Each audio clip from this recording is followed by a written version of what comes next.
Hello, hello, Pete Moriarty here. Welcome to yet another open Q&A. We are live right now. I'm coming from Vietnam, and in this session, this is a very special session.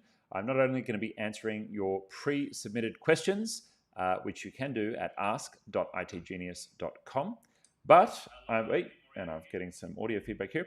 But what we're also going to be doing is I'm inviting you to join live and ask a question live if you would like. We've got a Google Meet set up. And if anyone is in a place where you can listen in, where you can watch in, we're going to attempt to take some live questions. Now, I don't know how well that's going to work. We're going to do our best to make that happen. I've got my production team in the background, but I've just dropped a link into the comments, and hopefully you can see that. You can join the Google Meet, and if you've got a question that you want to ask me live, hopefully you've got camera on. And your audio's okay. I think most people have got that sorted. But you can jump on and ask a question live, and we're gonna see how this format goes. We don't know if it's going to work or not. But if you're interested in asking me a live question, then go ahead and jump on that Google Meet link. You go into a waiting room, and then the team will they'll just send me a little message on chat and let me know when there's people ready to go, and I'll throw to your questions. But in the meantime, I've got a big long list of questions here to run through. These you can submit via ask.itgenius.com. And I always do my best to get through all of these questions. We'll see how many questions that we get through today. And these are primarily around Google Workspace. Sometimes we cover business stuff. Sometimes we cover other technical stuff. If you're new to the channel, we help small business owners systemize, organize, and scale using Google Workspace and other technology tools in the Google ecosystem and outside the Google ecosystem as well. We're all about helping small business owners be empowered to be technology decision makers in their business and to help you basically get this tech thing so it's not a scary black box sitting in the corner that you're afraid of working with. And we have a service, it's called Concierge, which is basically your hands and feet in getting tech stuff done. So if you're after a technology VA, someone who can help you to get things done in the business, maybe you've got an idea of what you want implemented, but it's not the best use of your time to do all the implementation of tech stuff in your business. Well, you can delegate that to our team.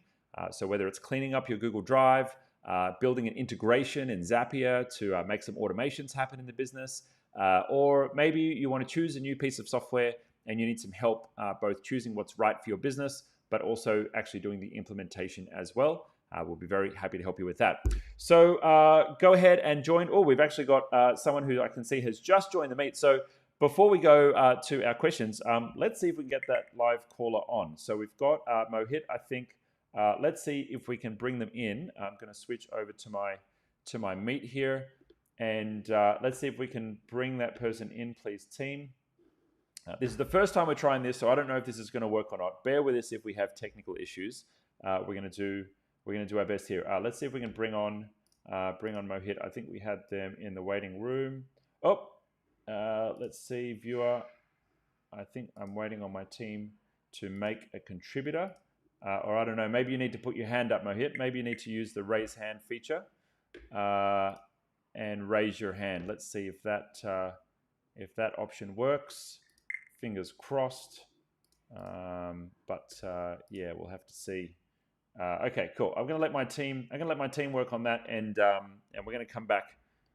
We're going to come back to the main call now and see what happens. Maybe there's something broken in the background there. Okay, cool. So I've got some questions here in the queue. I'm going to do a question from the queue, and then we'll come back to live callers if we can get that one to work. If you do want to join in, though, there's a link in the chat now. You can join that meet. And wait there, and the team will bring you in. Okay, so Anonymous asks, why Dialpad and not Google Voice? Okay, so that's a great question. So if you're wondering, Google Voice is Google's built-in telephony system to Google Workspace. You can transfer in your business phone numbers. You can have new phone numbers issued if you want, and make phone calls right from within Google Workspace. Now, it started as a consumer service and then became a business service, and it's wonderful. It's very googly. It just works. It works across all your different devices, whether you're on Android or you're on iOS. It works great. And because it's built into Google Workspace, it's pretty affordable and it's pretty easy to use and administer because it's all in one app. Now, there are many other competitors in the space of UCaaS is the name for it, Unified Communications as a Service. And there are many of these enterprise level phone systems that are virtual, run online, and in the cloud, and are effectively available for businesses to use and roll out to their staff without having to invest in traditional telephony. Now, what do I mean by traditional telephony? Well, that might be, in the worst case, a box sitting in a server room somewhere in your office that is actually like a phone server. Or at a minimum, maybe like desk phones that sit on your desk and your staff use, and they connect to an internet cable, and then they connect online and work, right? But most unified communication as a service providers, and there's a number of these out there, will have a soft phone. And a soft phone means it's just an app that runs on your computer or on your mobile phone. And many businesses are just using soft phones and not bothering using desk phones anymore. Many of us spend all day long on Google Workspace or Zoom, meeting people online. And so we've probably got a good microphone set up in our homes for most people, or in the office. And so these phone systems kind of ask the question, well, why do I need a phone sitting on my desk when I'm by my computer most of the day, and I can just jump on and get things done right from my machine? And so most of these apps just work online. Now, you can still connect a phone to them if you really want, but they definitely don't have any kind of like phone system server infrastructure living in an office anywhere. It's just not the way things happen anymore. So from there, what options do we have? Okay, so Dialpad is one of them. You've got Google Voice, but Dialpad is one of them as an alternative. Some other popular ones are AirCall, 8x8, and Ring Central. They're some of the main players. And they all do kind of the same thing, right? But most of them will have a level above Google Voice with many more features. Now, maybe they have broader integrations for different phone systems, physical phones, handsets, that you can connect to them. Maybe they have AI features like Dialpad does, which will automatically transcribe calls for you and give you insights. Some of them may have better third-party integrations if you want your calls to be integrated and automatically logged into a CRM system. Then that's something that you can do with most of these apps. And so I would say that like Google is great out of the box, Google Voice. It's a bulletproof system, but each one of these different apps will give you different business advantages. And honestly, not all of them are necessarily significantly more expensive than Voice. Some of them are even on par with Voice's pricing, which I think is very compelling. So if you're considering unified communications as a service, you want a phone system for your business with a phone number that comes with you everywhere, no matter where you are. As long as you've got an internet connection, you can dial out from that phone number. And so you could be at the beach in another country and still be calling your customers from the office line. Well, Google Voice is a great option, but there's a lot more features, integrations, and advanced business analysis that you can get from using different systems. Now, why did we choose Dialpad? Well, number one, Google Voice is not available in Australia, which is a real bummer. And we've been waiting for it for years. And I don't know if Google have any current plans to bring it here, because the last I heard of it, even as a Google partner, was a number of years ago. So that was number one reason for us. Some countries don't have access to Google Voice, and so you're looking for alternatives from day dot. But the other things that Dialpad does really well that I really love are the analytics and the ability to see a customer's sentiment on a call via the call recordings. We have a sales team, we have a sales manager. That sales manager needs to look after the sales team. We have a large support team who do delivery, who do projects, who are communicating with customers constantly. And what Dialpad lets our team do is see, are our customers having a good experience on the phone with our team or not? Because we're not in one office anymore. We've got a large team and they're in different locations. So we don't know, because we can't overhear if one of our team members has had a tough call with a customer and maybe they need some coaching or maybe they need some support. So Dialpad gives us all of that data, and we can see the activity of our team members. We can see who's performing or not performing. We can see what the customer experience is like on those calls. And of course, there's all the other cool features like recording phone calls, automatically saving recordings to your drive if you want to. You can do things like see your analytics of your call volumes right across the business to see just how busy the team are. And on a personal productivity level, being able to automatically save call records into CRM systems is pretty darn amazing. So yeah, we love Dialpad. We're a global partner for Dialpad. We chose them over the other apps and the other competitors because we believe Dialpad's voice AI and their apps are way better. Like there's just all these cool advantages in Dialpad that we think beats out the competition. But if you were to put them up, feature for feature nowadays, we've been using it for nearly 10 years. a lot of them are really catching up where Dialpad was leading in the past. So check them out. Check out some of the other videos on our channel about Dialpad, and I'm sure you'll be able to make a good decision for yourself. Of course, if you'd like some help, reach out to our team. Okay, I'm going to mark that one as solved, and let's see if we've maybe got someone else who can join. My team is chatting to me in the background, and we're going to see Mohit has joined. Mohit has joined. We've invited them to be a contributor. Let me know if you're there, Mohit, if you have the ability to accept that invitation and say hi on the live. But for anyone else who's on the live, if you want to jump in and say hello, all you need to do is join the Meet link. So you just jump onto that Google Meet link there, and then you can actually join in. If you want to have a live chit chat with me, ask your questions, get some help from me, I'm happy to do that. We have one person who's not yet kind of like joined and unmuted yourself. So anyway, if you're having tech problems, maybe leave and rejoin the meeting might help. We'll see. Okay. Anyway, without that person joining, we will go ahead and do another one. All right. So question here from Kenneth. Why do you not use Google's password manager? Love this question. Okay. So Google have recently released a password manager. It lives in Chrome. It works on your mobile phone as well. And there's other alternatives out there. Apple have their own password manager that they've been pushing quite a lot lately. If you're using iOS, you probably would have been prompted to use that too. Now, we use a password manager for business. In our primary business, we use LastPass, and there are also many other alternatives that are available as well. There's KeePass, there's Keeper, there's 1Password, there's, I think, NordVPN have their own password manager now. There's lots of alternatives on the market. And we get a lot of trouble. We get a lot of flack from using LastPass because we have been a partner with them for a long time. However, they had some pretty serious security incidents, and they made some mistakes that they shouldn't have as a security-focused company. Now, I've covered why we're sticking with LastPass in other videos, but the short of it is when we looked at the alternatives out there on the market to move away from LastPass, we weren't really impressed enough to switch because there were features that we would lose that we were satisfied that LastPass had and the other competitors didn't really line up to or didn't really match up to. But that's not the answer to this question, and I'll save further discourse on LastPass for other videos. Why don't we use Google's password manager, and why don't we use Apple's password manager either? Well, that really comes down to convenience for our team and the features that we're looking for in a password manager.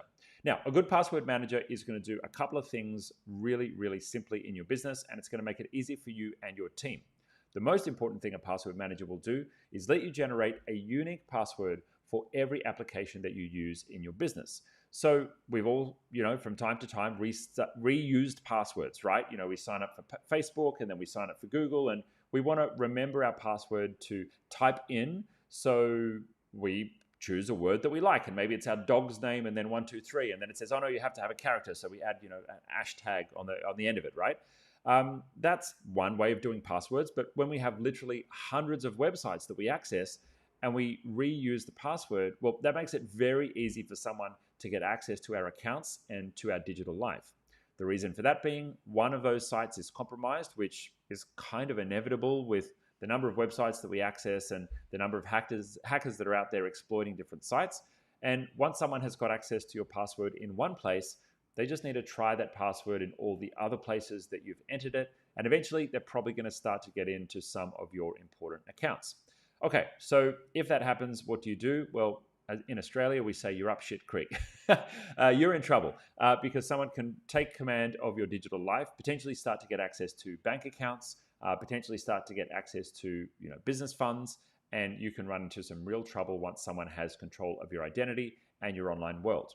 So a password manager solves that simple problem by generating a unique password for every site that you access, storing them in a secure vault, and with that secure vault, allowing your passwords to be automatically filled every time you access one of these websites. So that means that you've got a unique password for every site. But okay, Google can do that. Apple can do that with their password managers. Why am I still not using them? Well, a team-based or a business password manager does a few more extra things that make them really cool. Number one is they allow you to share your passwords or share access to your passwords to other members on your team. Now, that might be a staff member that's working inside your business and you need to share access to an application that doesn't have different accounts for different users. Might be something like Canva. Maybe 3 people in the business need to use it, but you're only using it from time to time. And so you don't want to pay for 3 licenses. You just want to pay for 1 license and share that login with multiple people. Now, that's totally fine in my opinion, but you want to share that login in a safe way. Well, using a password manager for business that allows you to share access to passwords lets somebody else pre-fill that login on their computer without having to know the actual password. It will let them log into a website, but it won't expose the underlying password, and that's a good thing for everyone involved. Now, if they really wanted to, let's say, steal that account from you, right? They can log into the account, change the email address, and disappear with that account. So if you're sharing passwords with contractors or someone outside your business, you've got to be careful what kind of apps you're sharing. It's not a foolproof way of stopping people from accessing accounts or running off with them if they really want to. But it is a foolproof way of keeping passwords out of plain text and stopping you from sharing passwords across different websites, which will inevitably lead to someone getting access to your systems. So that's a really useful feature for sharing. But what about management tools? Now, as you grow a business, you end up with lots of different applications in your business and lots of different access to different tools. And you may want to let certain groups of staff access certain tools and some maybe not others, right? So where a business password manager comes into play is enforcing what login or authentication protocols must be used for different apps that your team are using. If you want to enable a policy to actually switch off the built-in password manager inside of Google Chrome and force your team to use a particular password manager, these business managers you can roll out via a policy and have them appear in someone's Google Chrome. And you can have group-based permissions, which we strongly recommend and promote business owners use for teams where you're sharing resources so that you don't have everyone just accessing things willy-nilly, or you don't need to share things on a one-on-one basis with your team. And so using group-based permissions means that you can set up a group, set up staff, add them to the right group where they only have permission to the files or the credentials for the websites that you have designated that group has access to. So we love LastPass for that because it's got lots of robust features for folder management, and it gives people different levels of access as well. I might want a manager to be able to update a file or update a password account where a new password has been generated, and they need to be able to see the password to do that. But the staff that are accessing it, I maybe don't want them to have access to that. I maybe want someone to be able to edit password records but not delete them. Well, I can set that permission as well. Now, I'm not saying that LastPass is the only solution that does that. LastPass were the leaders for many years, but due to the security issues that they had a couple of years ago, many competitors have caught up with other features. So I don't think LastPass is necessarily the only option these days. It's the one that we've continued to stick with because they've made great improvements in the security of their firm. For some people, they said, you know what, at the end of the day, LastPass was inexcusable, the issues that they've had, and they've, rightfully so, moved on to other solutions, which we don't mind at all. We're, of course, a reseller for multiple solutions, and we're able to help any small business get the solution that they need. We love LastPass, but we make sure that any business, no matter what software you choose, is at least storing passwords safely and securely so that you don't run into any unintended security issues for your business. Great question. I'm really glad someone asked that.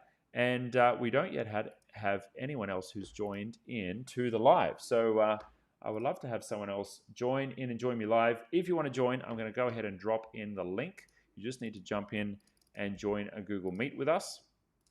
Really simple, and the team will unmute you and bring you in. So there we go. We've got you with the link there. If you want to join, we'll actually bring you into the live.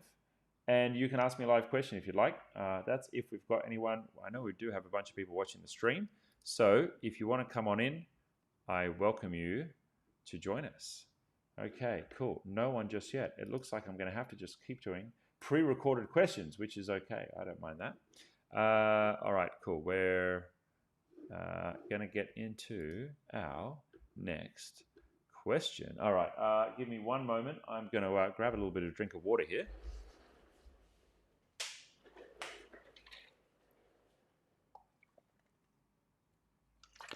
Okay. Can I share how I would approach the problem of needing to share contacts across your team? Good question. If you want to share contacts within Google Workspace, there's not a great built-in system to do that natively within the Google world. You can share access to an individual's contacts, and I've seen some businesses have like one user as the designated contact user and then delegated access to their contacts to multiple other people in the business.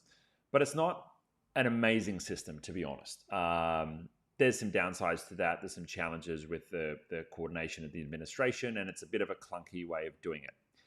Step 2 would be to look at or consider third-party software or third-party solutions. There are a number that connect to Google Workspace. One of the most popular ones over the years from memory is literally just called like Google Contacts Sharing, I think. It's a plugin that's been around about 15 years. Here we go. Shared Contacts for Gmail is a plugin that you can use, and it comes with a small price. You add that to your contacts, and it will allow you to set up shared contacts between different people.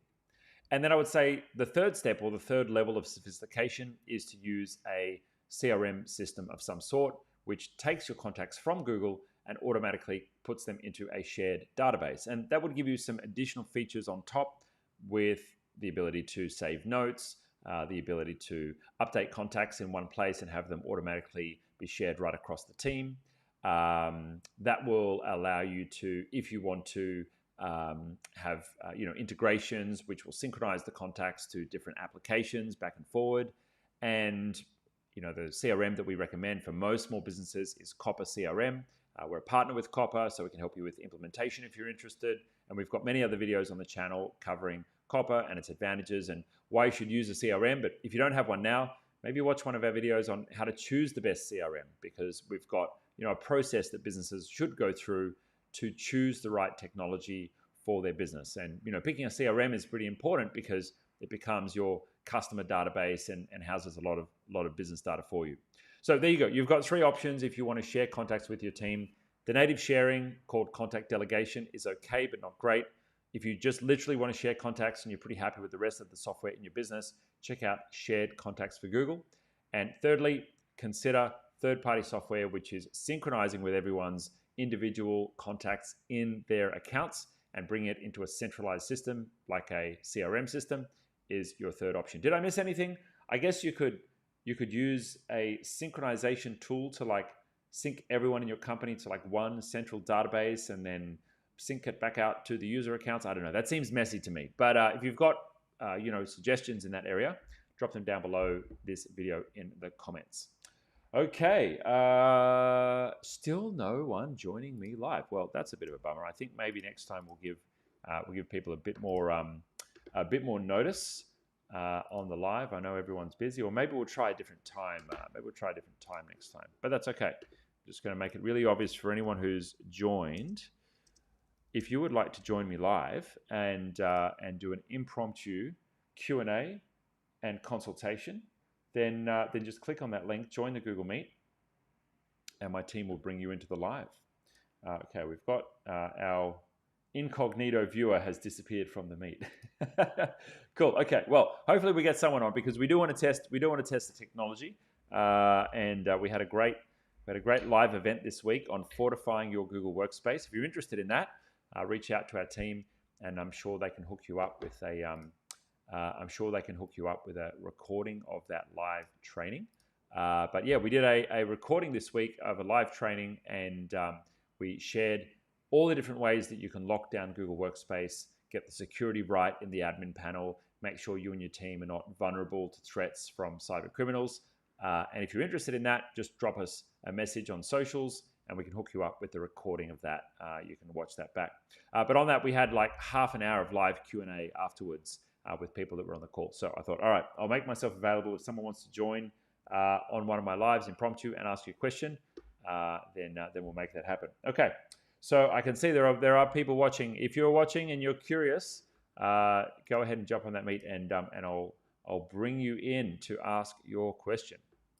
Okay, cool. Anonymous asks, Google Shared Groups, how does it work? I'm going to say that I've answered that one very well on the channel already. So my recommendation there is you head to our channel and just go ahead and search for it.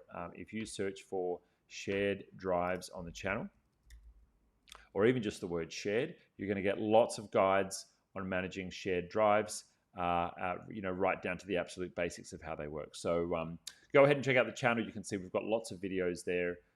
So lots of options for you to learn all about shared drives. Good question though. Very important for all business owners to be using shared drives. Now, by that I don't mean a shared folder, I mean actual shared drives. Okay, can we install Windows on an external hard drive and boot Windows from it? I assume this means on a Chromebook. If you know about it, please make a guide. No, not possible with a Chromebook. If you do want to access Windows on a Chromebook, you do have a couple of options. You could run oh geez, let me think. Does it run in Crossover? It might run in Crossover. Hold on, I'm going to Google that. Windows on Chrome. I've got a feeling Crossover might work. Let's check that out. Windows 10 on a Chromebook. There we go. I don't know if, that's right. I don't know if it'll run all of Windows. Like, I don't know if it'll actually boot Windows. Someone may have got it working, but if you've got a Windows app that you want to use, like the Microsoft version of Word, you can totally run that on a Chromebook using Crossover. So what's Crossover? Crossover is a specialized little bit of, it's based on open source software. And it basically gives you, like, you could call it an emulator. I don't know if that's the technical word for what it is, but what it lets you do is effectively run Windows apps on Chrome. Now, I don't know why you'd want to, but for some businesses, they've got that one app that they can't let go of. They really want to switch to Chrome, but they just can't. So check out Crossover. It's at codeweavers.com. It effectively lets you run applications on your Chrome OS device, whether they're a Windows application. I don't know if they do Mac applications, but that's pretty cool. Now, your second option, if you want to access a Windows application on a Chromebook, is you could use Remote Desktop. So you can remote desktop into a Windows server if you wanted to set one up on Google Cloud Platform and then just dial into it from your Chrome device. As long as your internet connection is reasonably decent, it's fine. Interestingly enough, people think, oh, it's on the other side of the world, it's going to be clunky, it's got to stream all that video.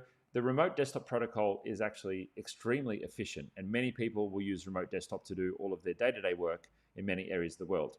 The thing that matters is less your internet speed. Speed is, of course, important. You can't be that bad, but your latency is the most important, because that's going to register things like, button clicks of the mouse going back and forward. Latency is the speed it takes to get from where you are to the other side and back again. So you want to do things like avoid Wi-Fi if possible, and use plugging into a wire if you can. If you want to use remote desktop, Wi-Fi isn't inherently slow in terms of latency, but it sometimes, if there's poor signal, it can drop packets, and that can turn into some latency. And as much as possible, obviously, if you've got access to a fiber connection, stick to high-speed internet. That's going to be your best bet to get good performance out of that. So yeah, interesting question. I like that one. Let's mark that one as complete. If you are watching the live and you would like to join me, click on the Google Meet link and I will answer your questions live. And you can promote your business to 45,000 people as well on our channel, which I think is a pretty good deal. Okay, marketing plan formula. What are your thoughts on the hierarchy of using G-Scheduler with a round-robin sales system? Have you seen such a thing working for a sales team with multiple members? Okay, I'm assuming this person is referring to Google Calendar scheduling and using that for a sales system. Now, there are some very basic features when it comes to Google's Calendar scheduler in terms of pooled resources, allowing multiple people to potentially take the booking or take the appointment. It doesn't have a particularly sophisticated round-robin system for sales. So give it a go. If you want to get the basics done, you can set up appointments using Google Calendar with multiple team members delivering on them. But if you want to get a bit more advanced, then you might want to look for a third-party solution. let's jump into Google Calendar and have a look at how you might do the basics. And then I'll give you a bit of an idea of where you might look for an external app to do things differently. So if I jump into my Google Calendar here, let's jump into demo mode. I'm going to create an area here for appointments by dragging and dropping. And then I can go and click appointment schedule, and it's going to allow me to create an appointment schedule. Now, I've already got one set up, which is called Sync, which lets people book into my calendar for a call, which is just a 30-minute appointment slot. But I'm going to go ahead and create a new appointment schedule, which is going to give me a fresh appointment schedule here. I'll go continue. And let's see if I can add some extra people in here. So I can add co-hosts, and I'll go and add my producer here, Georgia, and Jill, as well as co-hosts. You can see here they can be co-hosts of the appointment, and I can choose when these appointments are available, how long they are, all the basic things, right? Like how much lag time do you need before someone can actually schedule that in, and then I can choose things like buffer time between meetings, blah blah blah. All those things are available there. I can choose which calendar do I want it to go on. Do I want it to check my personal calendar and check for any conflicts and avoid those conflicts. But the co-host feature effectively allows someone to book in, I'm pretty sure, I may be wrong here, effectively it allows someone to be a co-host to the meeting, and I don't necessarily have to show up myself. So let's go ahead and save this meeting, and then let's open the booking page. And on the booking page, if I put in myself as a dummy, so I'll put in my personal email address as a dummy, book a meeting. Oh, it's asking for a verification code. Okay, cool. Well, I might have to go and get a verification code. Let me open up my email here and grab that. All right.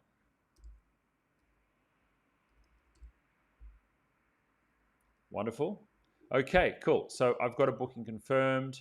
I've pretended to be a client. I've got that slot booked in, and this should appear. Here we go. Great. So this booking has now appeared on the calendar of Peter Moriarty for Friday. Now, it's got co-hosts here, and notice how Georgia is there and Jill is there. They've been invited. If I was to not show up, I won't hit the delete event button because it's actually going to remove it from my calendar.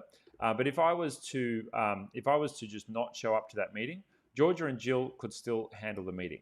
So it's not really a technical round robin, as we would say. Like a round robin is assigning to multiple people in order, or choosing from a pool of resources and then choosing the next available resource, or the person who has the most available time on their calendar. All those kind of mechanics are not really available here. But it will let you have multiple people from your team potentially serve someone who's making bookings. Now, if you want to get a bit more sophisticated, you want to move to something like Calendly, would probably be my recommendation.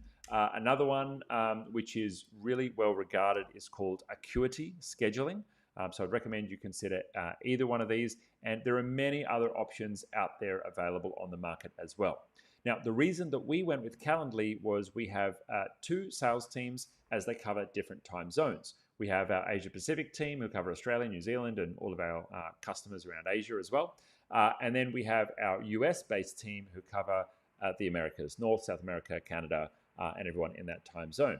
Now, if someone's in Europe, sorry, we don't have a 24-hour team yet, but if you're happy to stay up late or get up early, then our team will be very, very happy to work with you. We have customers in 30 countries, so very happy to take your business. But we needed a calendar system where customers could go to our website and book in a consultation. And this is what the consultation page looks like. Pretty straightforward. It's just a form. And on the thank you page for that, there's a scheduler. And so someone goes through to the thank you page and they've got the option to choose a time that is available. And what we wanted was to connect the calendars of our Australian team and connect the calendar of our US team, and basically have a simple button that the customer could click, and the customer can just choose a time that works for them.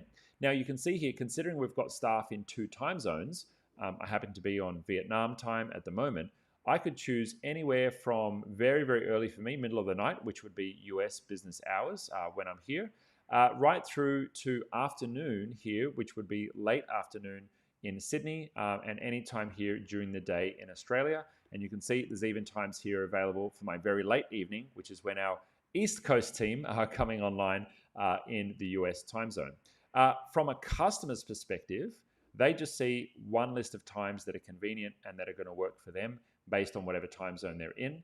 On the back end of that, what our teams see is our automatic resource being available across multiple team members and multiple time zones. So I'm going to see if I can find meetings here. Oh, okay, cool. Unfortunately, I can't demo this because this was set up through a team account, not my account personally. But maybe the team can cut that in as B-roll later. Anyway, but the teams are all set up across time zones, and everyone just works to their own hours on their own calendar.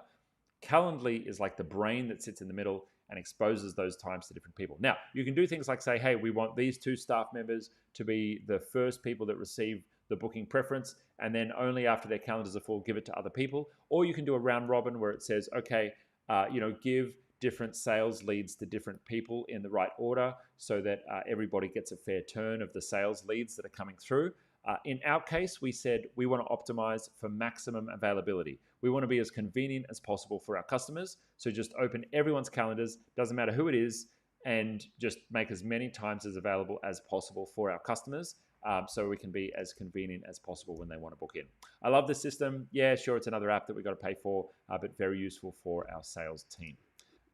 What a wonderful question. These are really good questions today, and I've got extra energy to answer them, probably because we started this one early. Okay, I'm going to invite you again. If you're on the live stream and you want to ask me a question live, if you want to literally jump on, we've got a Google Meet ready and waiting for you. You can jump on the link to the Google Meet and we will bring you in. We'll bring you into the Google Meet and you can ask me anything you want related to business, technology, getting your systems sorted, scaling up. I've been in business for 20 years now, literally since I was 15 years old. So if you want to ask me anything, click on the link, join the meeting, and our team will let you unmute and ask your question live. All right, cool. Let's get going. Again, I'm going to take another question if we don't have anyone who's joined just yet. Let me see here.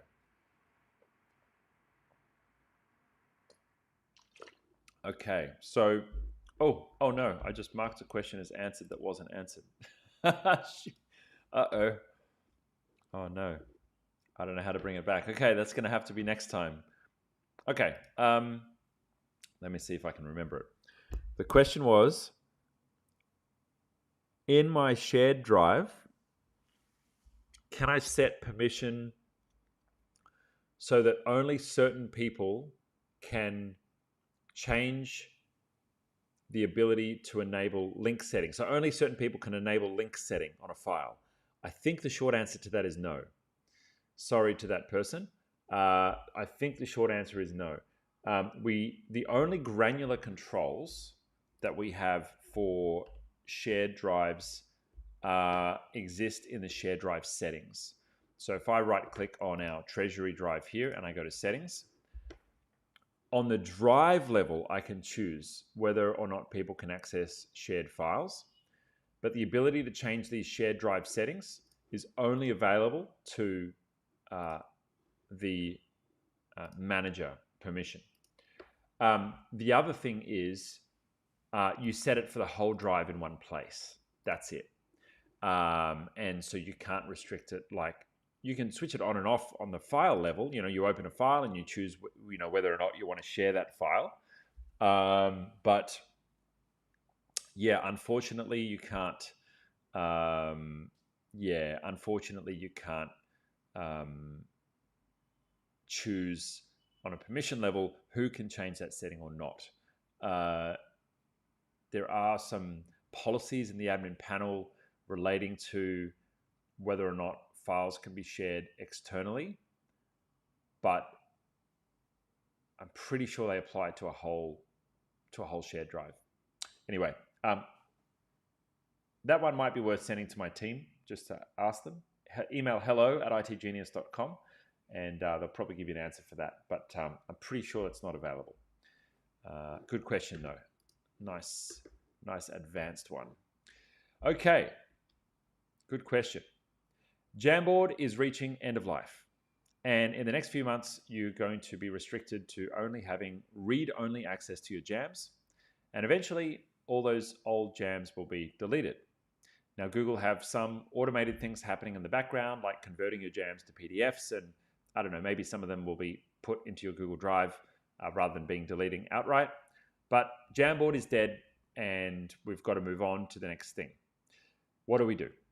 Now, personally, I've been a big fan of Jamboard. I love collaborating visually.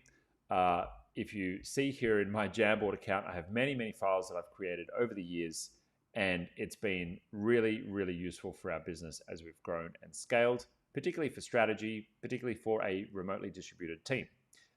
The challenge is sometimes a product doesn't really hit the right mark in terms of users for Google, and they decide in order to keep their business nice and efficient, they got to kill off some products. Now, we have many conversations about that on the channel. I'm not going to have a big whinge fest about that right now. Jamboard is one of them, and that sucks. It sucks for people who spent 10 grand buying a Jamboard, which I didn't spend that much. I got one secondhand.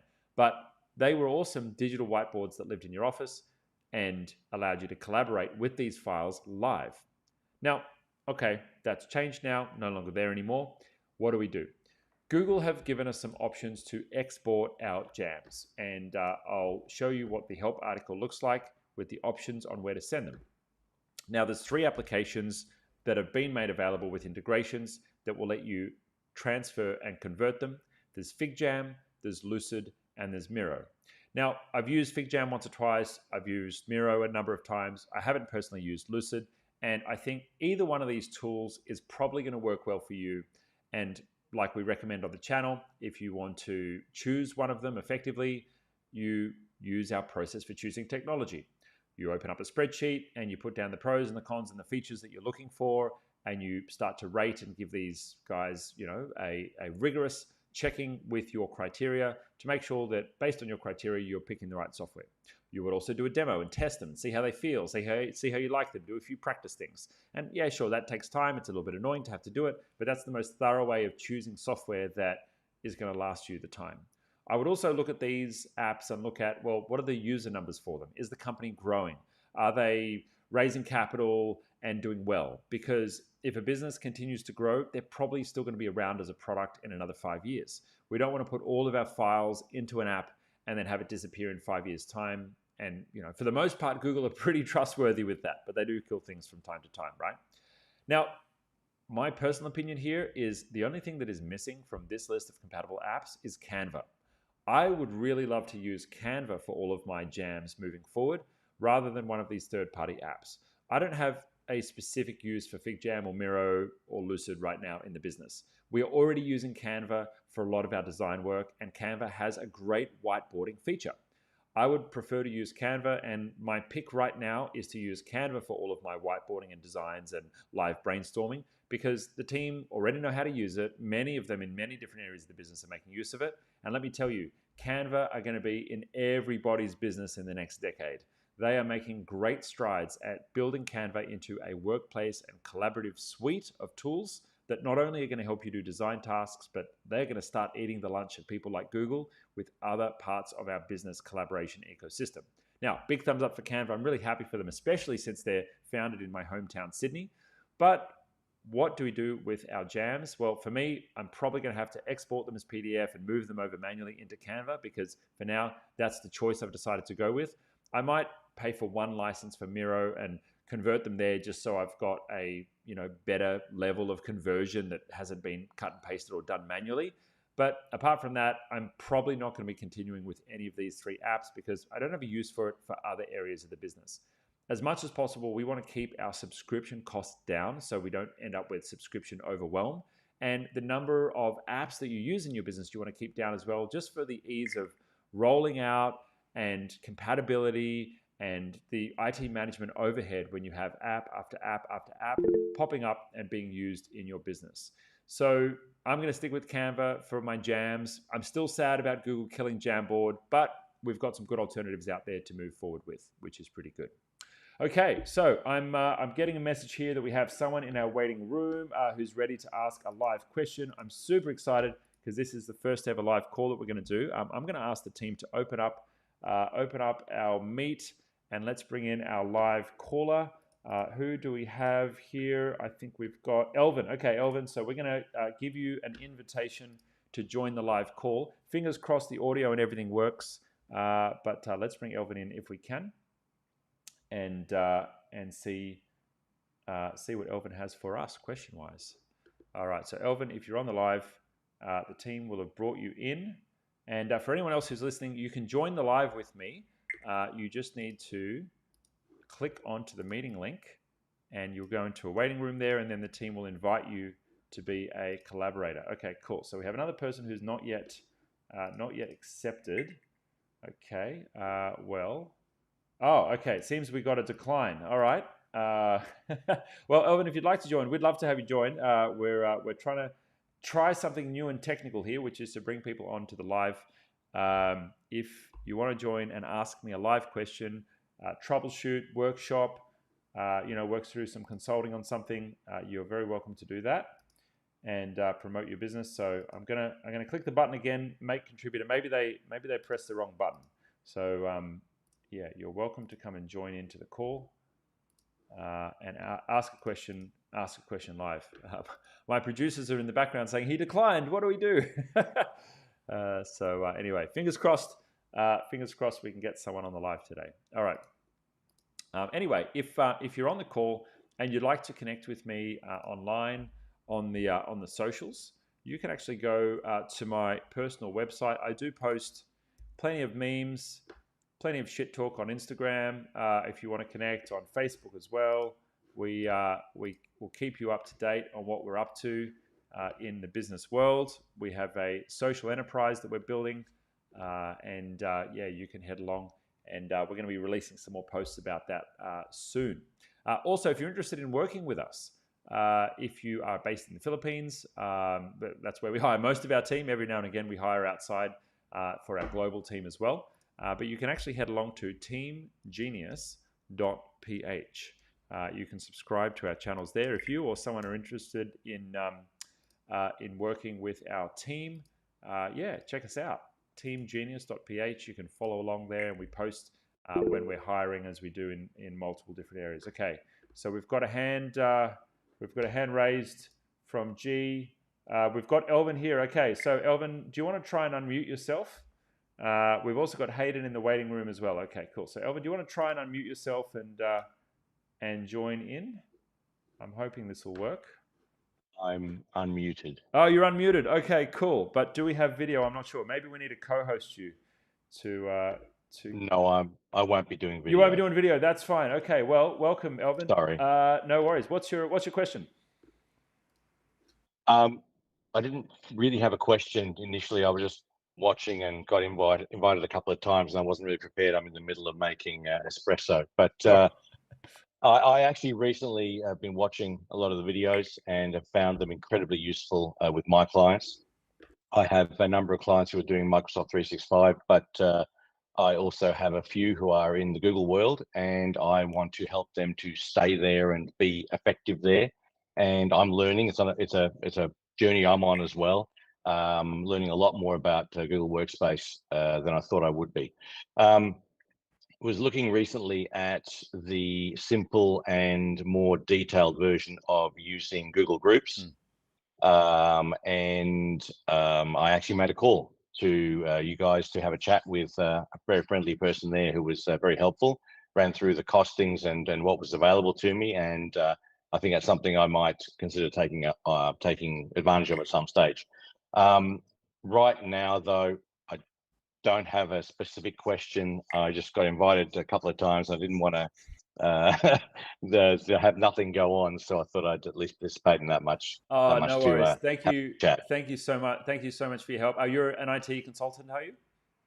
Yes. Awesome. Yeah, I've been working for my own business for 24, 25 years, Rare IT, based in Adelaide. Awesome. And I love what I do. And I love watching people like you who clearly also love what they do. Awesome. Well, yeah, I try my best to love it. It's it is a bit of a job sometimes, like everything. We have a good days Yeah, and bad agreed. days. But oh, cool. Yeah. Thank you so much for joining. At least we're going to Thank know you. whether or not the audio is working for the YouTube stream. But all my monitors are saying that it is, which is good.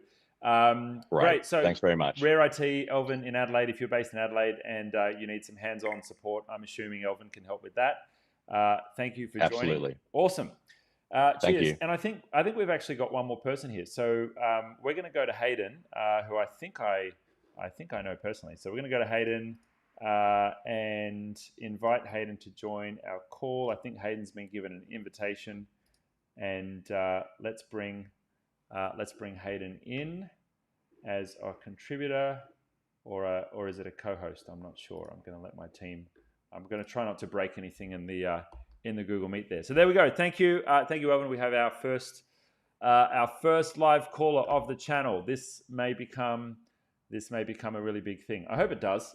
We've been following on other creators like Gary Vee for many years, and I see someone who's knowledgeable and giving back and supporting business owners on their journey, and we want to do the same thing.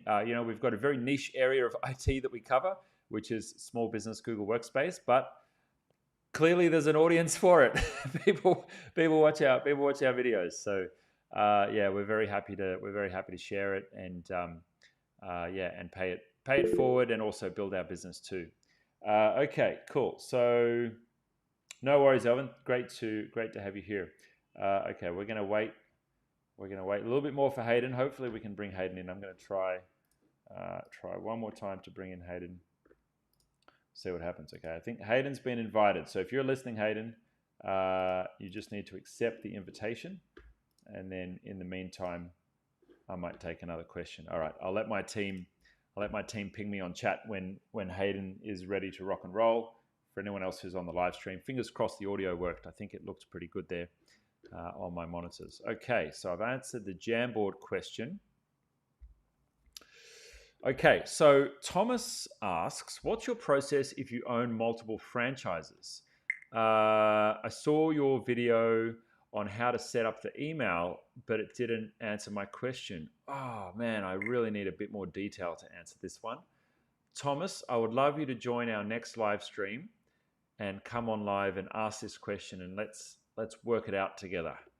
Let's work it out. What's my process if I own multiple franchises? I don't know exactly what we're referring to here. If this is permission based, it might be a matter of setting up organizational units per franchisee. Like if you're the owner of the franchise, then you can set up organizational units for the franchisees. They all have to be under one Google account. So we've got a couple of customers like that where they own a network of businesses, or they own the brand of a network of businesses, and they all sit under that, and we manage the billing and those kind of things.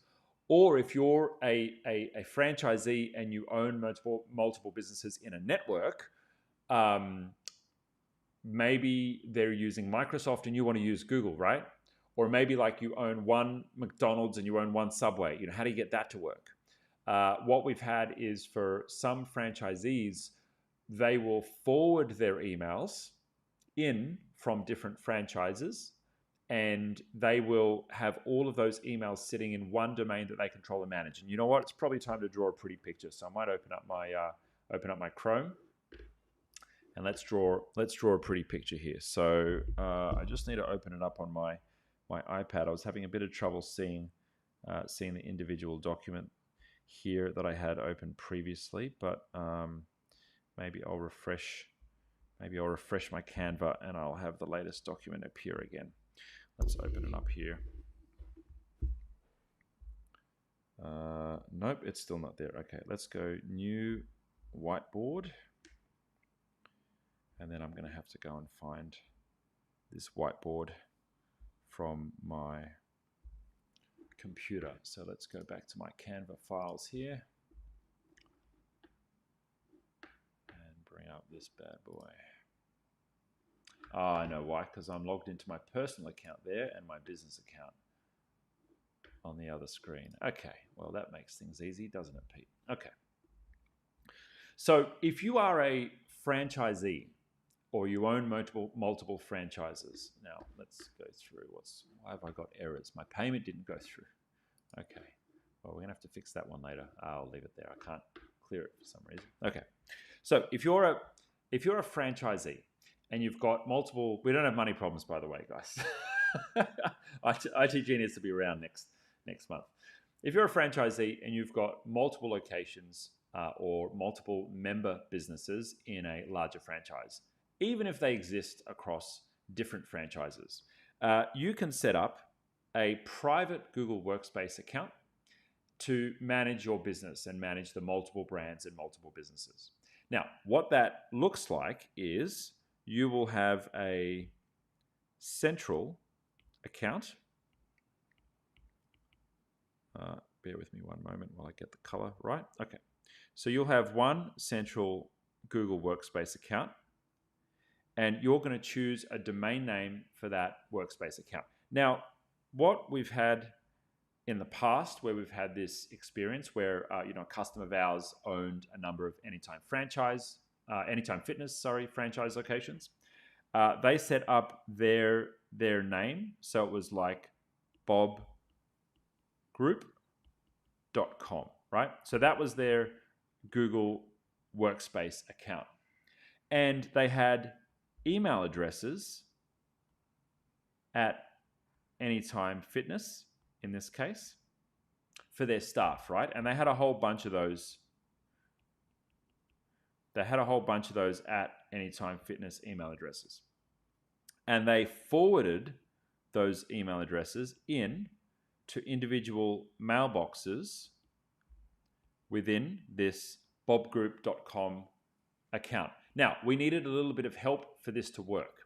There's two different ways of getting email from an external mail system into your Google Workspace. And you can either use retrieval, right? Which retrieval, let me choose a different color just to make it obvious. Oh, my iPad's having a bit of trouble today. Okay. Doesn't seem to like my pen. Okay, so retrieval will go up here to the mail server, and it'll grab the mail, and then it'll bring the mail back down to your Google account. And that's called POP or IMAP retrieval. And you can set that up in your individual Gmail accounts. The second option that you have to get external email into your Google account is forwarding. And forwarding is where the mail server will push the email from that external mailbox into your Google Workspace account, and therefore it'll land in the right mailbox as long as you've got the mailbox there. Now, either of these methods is fine, but the POP retrieval method tends to be slower because it only checks every couple of minutes, and there can be delays. Sometimes it takes up to 10 minutes or up to 15 minutes for an email to come through. Lots of people use that POP method to grab emails from an old Gmail address or grab them from like an email address with your ISP, and it's slow and it's unreliable. The push method is way better because they automatically get pushed from the receiving server into your Google account. But the challenge with the push server, it's a little bit more technically cumbersome to set up, and not all mail servers will push the email. So it's a bit less accessible. But what we did in that case is we spoke to Anytime Fitness head office in the country that we were operating in, and they were very accommodating. They said, yeah, sure, we'll forward those emails across. And so the emails got forwarded into the Google Workspace account. Now, that system works fine. You can send and receive emails from those external email addresses, right? The only downside is that when you're logging into Google Workspace, you've got to log in as bobgroup.com, right? You're not going to log in as Anytime Fitness if they're not using Google Workspace. The other small caveat is if you send a calendar invitation, it's going to come from Bob Group. It's going to come from your group. So that might look a little bit weird. Unfortunately, you can't send a calendar invitation from an alias email address, and effectively these emails being sent and received into your Bob Group Google Workspace Gmail treated as an alias. They basically act like an alias. So emails in and out, fine. Signature, fine. It's going to look like your franchise email going in and out. But if you send a calendar invitation, it's going to look like your Workspace account. Also, if you share a document in Google Drive, it's going to come from your Workspace account. So that might be big or small for multiple people. Who knows? That doesn't matter. Now, if you also own, over here, a McDonald's franchise, right? Mickey D's. I should probably do a different color. Let's do pink for that. Right. So if you also own a McDonald's one and you have my name at McDonald's, you can do the same thing. You can have those being forwarded and going in and going back out. So that's the full answer if you're a franchisee, franchisor, you're a franchisee, I think. Yes, you're a multi-site franchisee and you want to have some ownership over your data. The other thing that I like about this is if you ever have a dispute with the franchisor or member group or whatever you call the business that you're a part of, they don't own that data. You get a copy of that data for yourself. Now, of course, you've got to check with your agreements if you're allowed to even make a copy of that data. I assume so because they're your emails. But effectively, you've got a copy of all of the data that lives within your Google Workspace account. That Google Workspace account there is your data. You control it. No one else can control it. And if you were in a situation where there was a dispute or for whatever reason, I don't know, maybe you leave the franchise network, you sell the business, these mailboxes would still have a copy of all the incoming and the outgoing email because your mail is effectively going through that mail server. But you own this copy, the important one, which is under your Workspace account, and you can do what you want with that. Great question. I'm glad that was asked. If you want any help with this kind of setup, we do these all the time, and you can reach out to our team. Okay, I'm going to check with my team, see if we've got anyone else. I think we had Hayden drop off the call, but if you are watching the live and you'd like to jump in, go ahead and yeah, you can go ahead and join the meet. Okay, cool. Next question. All right, and we are coming up to, what are we, an hour and 10 now? All right, well, I'm going to need a break in about 20 minutes. So if you are watching the live and you want to join, just jump into the Google Meet and we will invite you in to answer your question live. Okay, this is a good one. What do I do? Hold on, let me share my screen here. What do I do if MX Toolbox shows no DMARC or DNS record? Well, as we say in Australia, you're up shit creek. That's a problem. If you don't see a DMARC or a DNS record in your, let me try phrase that again. If you run a test on your DNS and you have DNS records missing, you may have no DMARC record, you may have no MX records, you may have no DNS records reporting at all. It could be something simple like you haven't renewed your domain name and so your DNS is no longer working. It may be that you don't have name servers set up for your domain name. Name servers are step one of DNS. And name servers basically say, who's hosting my DNS settings? So if you're using a web host, they might be the host of your DNS settings. If you're using a service like Cloudflare to protect your website, they're probably going to be hosting your DNS settings.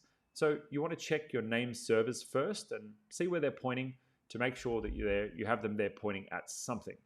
Now, if you don't have a DMARC record in your MX Toolbox or your domain search, well, that could mean that you haven't defined a record. And you might need to start from scratch architecting a DMARC record, which is one for your policy. Now, that policy dictates how emails go in and out of your business domain name. And it basically is like a bit of a bouncer standing at the front of a club. It says, who can send emails to this domain? And if the emails don't fit the policy, what do we do with them? Do we just reject them? Do we quarantine them? Or do we accept them and let them come through to the business? Now, if you want help setting up your DNS to make sure that it's correct, it is a technical process, so I recommend this only for people who are a bit more confident with tech. But you can go to our channel and search for DNS, and we have a number of guides to help business owners get DNS set up, including a long guide on making sure that all of your DNS is set up correctly across the whole business, including DKIM, SPF, and DMARC policies, which are important for every business to make sure that you don't end up in people's spam mailboxes. If you want some help getting this set up, we have a quick fix available on our website. Head along to itgenius.com, and we fix DNS settings for business owners every day of the week, especially when they're in an emergency situation and their emails are not working right now. Maybe your emails are going to your customers' spam, or maybe they're not being delivered. Maybe you're not receiving emails. Well, if you click onto a quick fix via our website, you can live chat to our team instantly, start talking to them, and get help with the issue that you're facing. If you're based in the US or internationally, it's $197 US. It's only 300 Aussie dollars, and that gets you access to instant support with our team during business hours. They're on chat right now, waiting to take your call.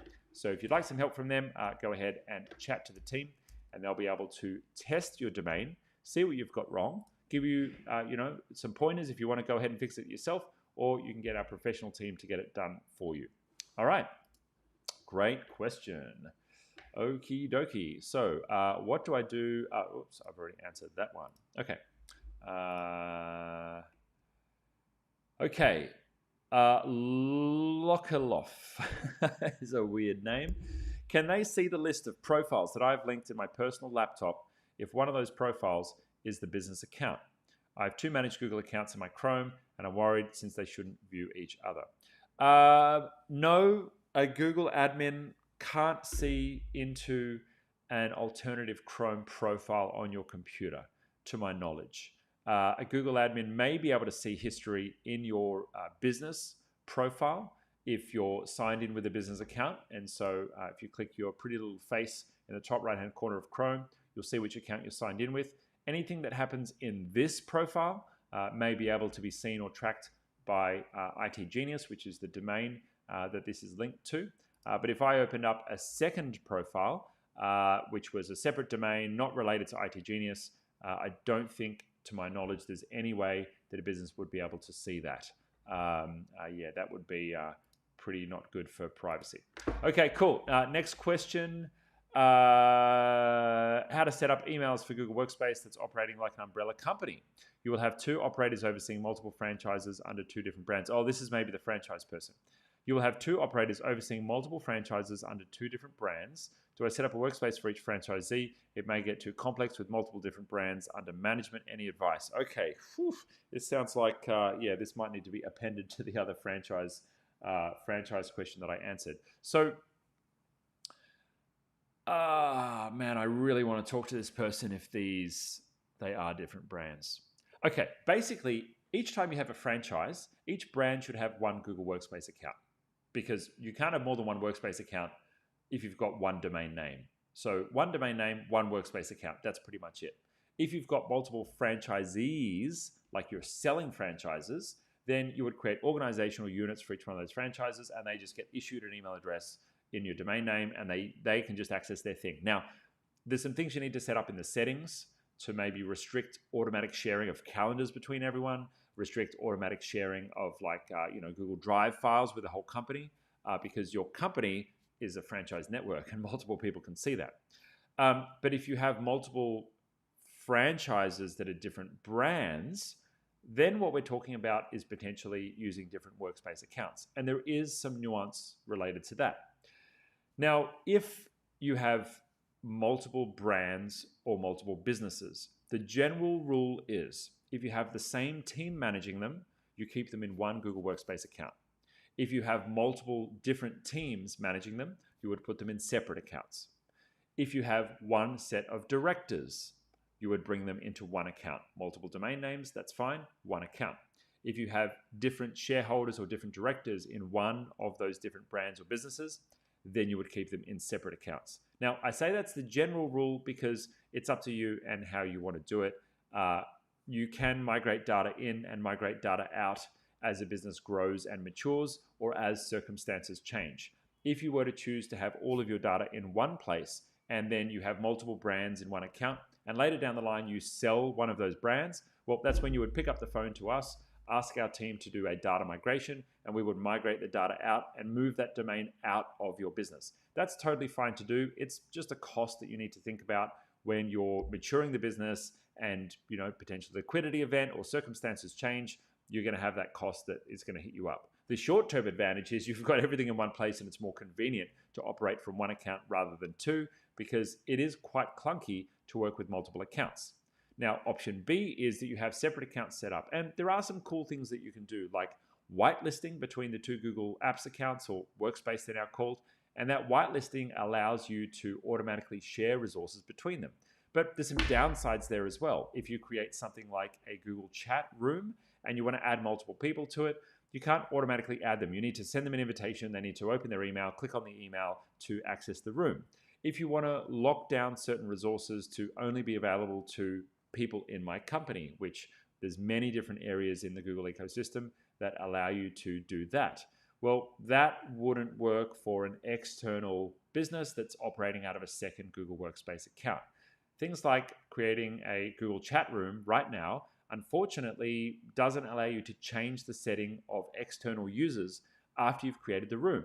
So if you create a room for your management team and you spend a couple of years chit-chatting away in that room, and it's got lots of history and information that you search through from time to time, and then you want to add someone from outside the company into that room, but you didn't tick the box to make it an external compatible room at the start, well, then you get stuck. So there are trade-offs either way. As much as possible, it's easier to do everything in one account if it's possible for you, but it can get messy if you've got external business partners, if you've got multiple brands that you need to manage that you want to have some division between, if you have franchisees that are owned by different business owners and you want to restrict accidentally sharing too many files or folders with them, or you're worried about the potential costs if you have hundreds or even thousands of users in the future under an account with multiple businesses living under it. One of those accounts is eventually going to have to be split out and demerged. Now, you're in luck if you need help with this. Our team manage mergers, demergers, migrations in, out, sideways with Google Workspace every day of the week. And we've literally delivered thousands of projects doing these over more than 15 years. So anything you want to do in the Google world, we've seen it all. We can do it with no downtime and 100% data integrity. So if you'd like some help with that, or if you're a consultant and you just want a helping hand on a project that you're working on, we can even help support you through that process as well. Click the link down below this video if you're ever interested in getting started. All right, I think I've got time for maybe one more question. From Graham, we have a set of company bookmarks set up for all Workspace users. These appear on a Chrome browser in Windows, no problems. They don't appear when using Android devices. And the Chrome app, all other bookmarks bar mobile bookmarks appear. Is this a glitch or is there a setting? I would say, I'm sure you've checked this. Maybe someone's not signed into their business account on the device. But the policies for company bookmarks in the admin panel definitely apply to all Chrome logins, no matter what device, whether it's Android, iOS. As long as that user account is signed in, it should work. This problem may be that the primary user is the personal user of the person using their Android device. I don't know if this specifically creates a conflict, but it could. And maybe enabling Android for work, I think it's still called Android for work, but enabling the special Android, it might be called Android Enterprise now, I don't know, where you get a extra, let me give you a one-on-one on Android for work. Android for work is a feature that enables clear separation between personal files and business files on an Android device. You can add your business account to Android for work, and it will create a second copy of each one of your apps with the profile data from your business separate to your personal data.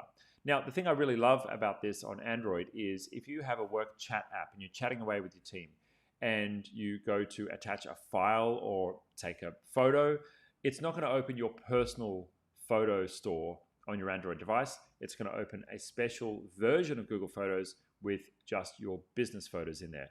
And that's wonderful for staff who may be uncomfortable with the idea of having their business apps running on a personal device. It keeps things nice and clear and separate, And that extra level of security is there as well, which is nice. So if you're wanting to synchronize data and information down from your business account to an Android device, Android for Work is my recommendation. You can switch that on for free in the Google Workspace admin panel. You may need to be on a Business Plus license SKU to get access to it. I can't remember for sure. It's been a few years since I set that up. But yeah, if you don't see it in your admin panel, you should be able to find that. Okay, cool. We have someone else who's joined our Google Meet, and I just wanted to invite you to come on to the live. If you've got a live question, Mohammed, if you'd like to jump on to the live, you're very welcome to. I've invited you to become a contributor. Yeah, if you'd like to join us, I'll answer your question live. No, and the invitation was declined. Okay. Well, that's all right. That was easy. All right. Well, if you are on the live and you'd like to ask me a live question, like live, ask me a live question, we've got some spots in the Google Meet. You can join the Meet. The link is there on the chat, and ask a question live and in person. We can troubleshoot it together. If you want to share your screen and show me something that's going on with your computer, you can even do that. We'll see how that goes. Okay. How do you transfer apps from one Apple ID to another? I don't think you can. Unless you sign up for there used to be a business program where you could register your company, and you would register your company and then deploy apps with group licensing, with volume licensing, basically. I assume you can transfer apps between different staff, the licensing, and you'd have a license cap in active use and that kind of thing. That I assume that program's still around with Apple. But yeah, so if you Google Apple volume licensing, but if I'm assuming this is a consumer related question, like just moving apps from one ID to another, no, I don't think that's available. I'm pretty sure that's not available. Happy to be wrong, but I don't think it's there. Okay. Final chance to join me live. I've got 5 minutes of stream left before it's time for me to have a break and get back to my workday. So if you have a question, go ahead and you can ask a question, or you can join me on the live. Just click on to the meeting join button. Have your microphone ready. You don't have to go on camera if you're shy. That's all right. But go ahead and jump on. Okay, cool. Next question. I need 100 gigabytes of Google Shared Drive. Okay. Just reach out to our team. We'll get you hooked up if not already. All right. Can an admin see Google Photos and Google Drive data without changing someone's password? No. And I answer this question so many times on the channel. If you have data in a business account and you're not the owner of that business, expect that it is available to the business owner, because you don't have control. They can reset your password and they can get in there. So, yeah. All right, Mike. I have a question about joining two different companies in Workspace since we merged. Yep, if you've merged, chat to our team. Get a business merge or a Workspace account merge done. We're going to have all of our products up on our website soon. We've got lots of different services and permutations of quick fixes and what we do and what we deliver. And they will all be available very soon in one drop down of services where you can just like order it online like a Shopify site. So if you're interested in that, just check out the site in 2-3 months time. But you'll be able to go there and say, I need to migrate data, or I need to merge an account, or I need to demerge an account, or I need to clean up one mailbox, and you could just click a button and buy it, which is going to be pretty cool. Okay. Question. I migrated my emails to Neo platform and I want to put it back to Google. Can you assist or point me in the right direction of instructions? They made it so easy to support, but their support kicked me to the curb. Yeah. Okay. So if you end up in a situation where you've got your Google account, you've changed to another mail provider, I assume you now have data in two places and you need to bring it back. You just need a migration. It's a data migration. I don't know what Neo platform is. I haven't used it myself, but if it has access to IMAP, then you could use the Google migration tool. It's not our recommendation. We've got better tools out there, and I've done other videos on it. But you could use the Google Migrator tool in the admin panel to connect to that IMAP server and suck those emails back into Google. And then, of course, you update your DNS records, and MX records are the ones that you're looking for to move your mail flow back to Google. That can work. Is it going to bring all the data? I don't know. We use third-party tools to make sure that it doesn't work. Proceed at your own risk, etc., etc., etc. But that's the method. The method is migrate the data, change the mail records back to Google, and make sure that everything's come back across. Okay, I'm going to call it there. Thank you so much for joining. If you're on the live stream, wonderful to have you here. Okay. No, I'm not. I lied. I'm going to do one more. My Google account was suspended due to lack of storage. I try to get space and pay subscription, but it doesn't work. Can I fix it? Call our team. Just call our team. We'll fix that. Yeah, that's the kind of thing if you've done all the obvious stuff and you've tried Google support and Google support's pretty average, then just call our team and we'll get it sussed out. Okay, if you are a small business owner, Cloud Concierge is the ultimate subscription for your business. We support all of these apps and more for not only support, team training, backups, managing security policies, migrations. We will also help you to get the most out of all of your business technology stack. So we'll do a review of your whole technology stack. We'll do a health check on everything that's set up, and we will help you with all you can eat support as long as you remain a member, which is pretty cool for you and your team. So for a very, very, very reasonable monthly amount, we are your virtual IT department, and Concierge is our all-you-can-eat service for small business owners who want to, as we say, get the most out of your business. If you are a globally distributed team, you want to make sure you're doing things the right way. Maybe you want to build some integrations. Maybe you want to clean up your Google Drive. Maybe you want to get the web form on your website talking to your Google chat. So every time you have a new lead come into the business, it automatically pops up in the chat and your sales team can jump onto that lead really quickly. You know, we can build all those kind of integrations, automations, getting tech systems to talk to each other. And of course, we're experts with everything in the Google Workspace world. So if you want to do an account cleanup, an audit of your security settings, anything else you need done, our team are there and on call for you during Asia Pacific and America's business hours. Nearly 24 hours. One day will be 24 hours. If you're on the live, thanks for joining us. If you're a small business owner, get out there and keep on with it. I know everyone works hard in small business land, and we are here to support you. Please share this channel with a friend if it's useful to you, and we will see you in the next live. Leave me a comment. If you're watching the replay, leave me a comment. Let me know what you think. If you want to ask a question, ask.itgenius.com. Ask.itgenius.com, and I'll answer it in an upcoming stream. Ciao.